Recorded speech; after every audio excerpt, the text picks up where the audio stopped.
one of the principal criticisms of public money, that, oh, it's a fixed money supply, the economy will grind to a halt and so on, won't be flexible, won't be dynamic. Nonsense, we can lend it as well as spend it. So in that case, we add on these two new money flows. The state lends it to, well, we don't want to lend it to any Tom, Dick or Harry perhaps.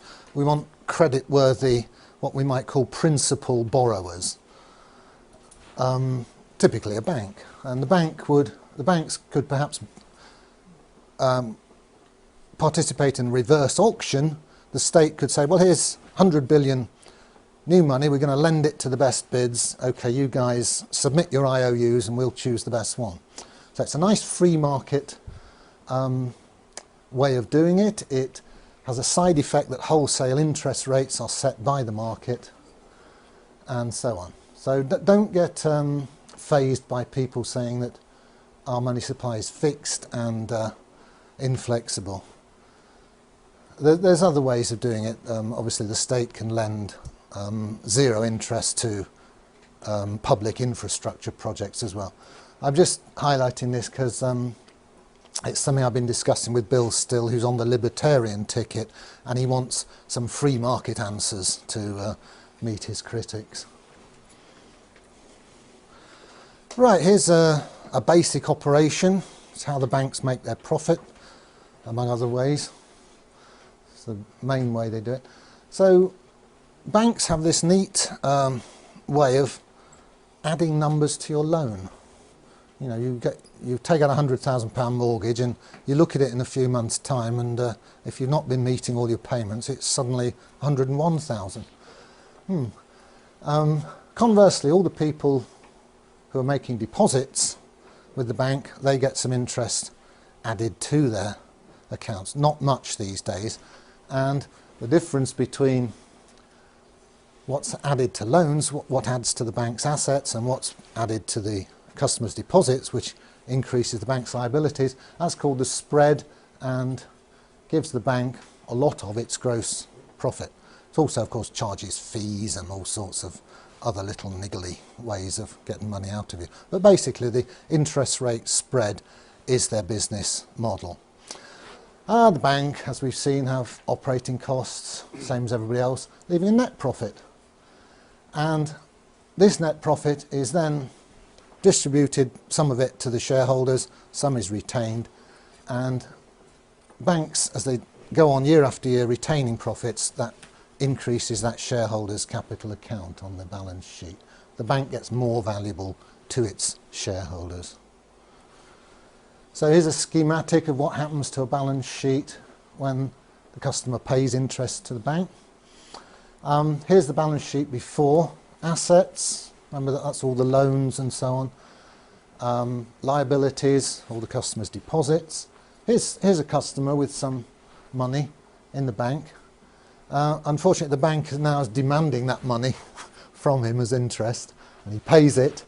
What happens to the balance sheet? Well, the assets stay the same, all the loans. That money didn't get added to his loan, it was actually paid by him. Where does it go? Well, schematically, it ends up in the shareholders' capital account here, which grows by that amount. Other liabilities stay the same. Obviously, it goes through, in formal real-world accounting, it will go through the profit and loss account. But profit and loss accounts are regularly reconciled into the balance sheet. So we can say schematically that this charge on the customer, the interest, is ending up, to a first approximation, as shareholders' capital. And remember, if you wind the bank up, this is perfectly spendable money. Yeah. Conversely, it's just when the bank pays a little bit of interest to a customer, well, here's the shareholders' capital account, and it shrinks, and the customers get some new money. That's a liability to the bank. So it's just the opposite of the previous slide. There's the gross interest charged on loan. There's the interest paid back to depositor. The difference is the gross profit, which it's sort of a bit skew that it accumulates on the liability side of the bank's balance sheet, but all that means is that the shareholders have dibs on it, should the bank be wound up. Okay, I'll switch tack now to the basic structure of the UK banking system, which is a two-tier system. There's a bunch of banks, high street banks, Lloyds, HSBC and Barclays, etc. And the customers interface with those commercial banks. We deposit our money there and we take loans from them. Each of those banks has its own reserve account at the Bank of England, the central bank. As we'll see, the numbers here that the banks have on their asset side have different qualities to the numbers here, the ones we get to use, our renter currency. We can't get our hands on the stuff there, unfortunately, although we own it, the bank. So here's a schematic of the two-tier money system. Here's us out here in the economy using what are called broad money numbers. Those ones that have been lent into existence, they're just called broad money. There's a lot more of them than what's called the base money, which circulates between the banks. Goes from one reserve account to another within the computers at the Bank of England. So, interesting points. The causality goes that way. We do all our business, run our economy, and then at the end of each day, behind the scenes, the banks do interbank settlement using these base money numbers. And very interestingly, there's no crossover between, there's no direct crossover between the circulation of these base money numbers between the banks themselves and the circulation of the broad money numbers which you and I get to use. That curtain puts a barrier between them. There are ways, there are conduits between the two. Technically, you can buy and sell gilts here, and you can buy and sell gilts here, and the banks can order physical cash here, and we can get hold of physical cash. But as regards the electronic money, that's more or less all of our medium of exchange, these two circulations are disjoint; they don't cross over. Mike Black is going to explain this more fully this afternoon, or later this morning, later anyway. So, here's the overall picture.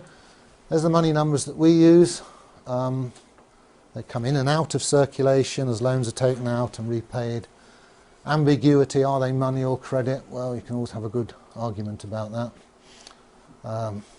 To all intents and purposes, they're money. And they circulate with great complexity as we do our business.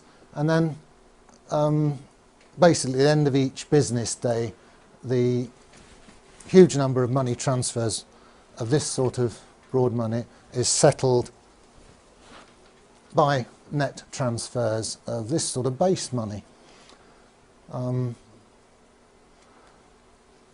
As I said, there's far fewer of these base money numbers. They're internal to the banking system, and crucially they're issued debt-free by the Bank of England.